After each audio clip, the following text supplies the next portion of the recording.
এখানে আমি ব্যাকগ্রাউন্ডের কাজ আগে করে নিয়েছি। আমার বলা যেতে পারে যে কিছু রং বেঁচে যাওয়ার কারণে সেই রঙগুলো যাতে নষ্ট না হয়ে যায়, সেই কারণে আমি কয়েক ধরনের কালার ব্যবহার করে এখানে ব্যাকগ্রাউন্ডের কাজ করেছি। হ্যালো এভরিওয়ান, আমি ঋতু, কালার প্যালেট পেজে আপনাদের সবাইকে স্বাগতম। চলুন তাহলে এবার পেন্টিংটি শুরু করে ফেলি।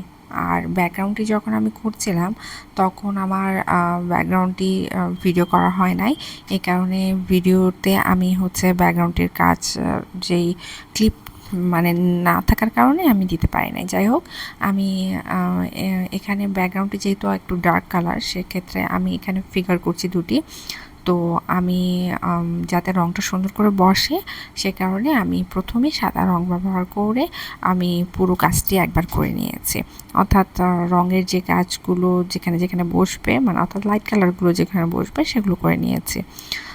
তো এখানে আমি প্রথমে স্কিন কালার ব্যবহার করে ছেলেটি এবং মেয়েটির কাজ করে নিচ্ছি। এখানে মেয়েটির মুখ, গলার কাজ করে নিয়েছি, ছেলেটির মুখ, কানের অংশ দেখা যাচ্ছে সেভাবে কাজ করে নিয়েছে। আর চুলের অংশটা আমি একটু ভালো মতন করেছি, কারণ আমি চুলে পুরোটাই ব্ল্যাক করব না, এই কারণে। মেয়েটির অল্প একটু ড্রেসের অংশ দেখা যাচ্ছে, সেটি আমি লাল কালার ব্যবহার করেছি। আর ছেলেটির হলুদ কালার একটু ড্রেস পরে রয়েছে, সেটি করে নিচ্ছে। আর মেয়েটির মাথায় রয়েছে একটি বড় ফুল, সেই সাথে মেয়েটি খোপা করে রয়েছে।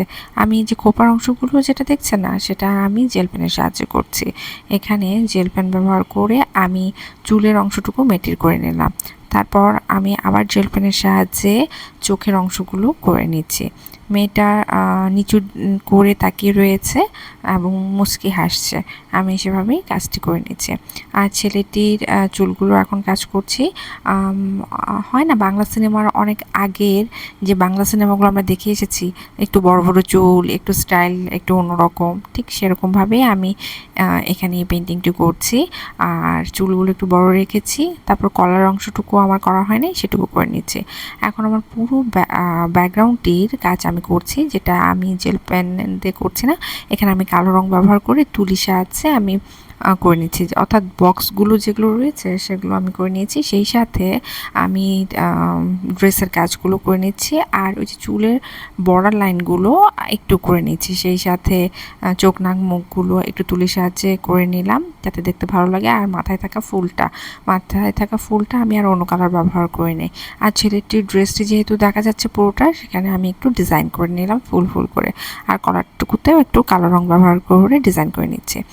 আর এখানে আমি একটু টিয়া রং ব্যবহার করে ওই যে সবুজের অংশটুকু রয়েছে সেখানে একটু ছোট ছোট বল বলের মতন করে ডিজাইন করে নিচ্ছি। আর এই ছকছকগুলোতে কিছু কিছু লম্বালম্বিভাবে, কিছু আড়াআড়িভাবে এবং কিছু ঢেউ ঢেউয়ের মতন করে আমি ডিজাইন করে নিচ্ছি, যাতে একেবারে ফাঁকা না লাগে, দেখতে ভালো লাগে।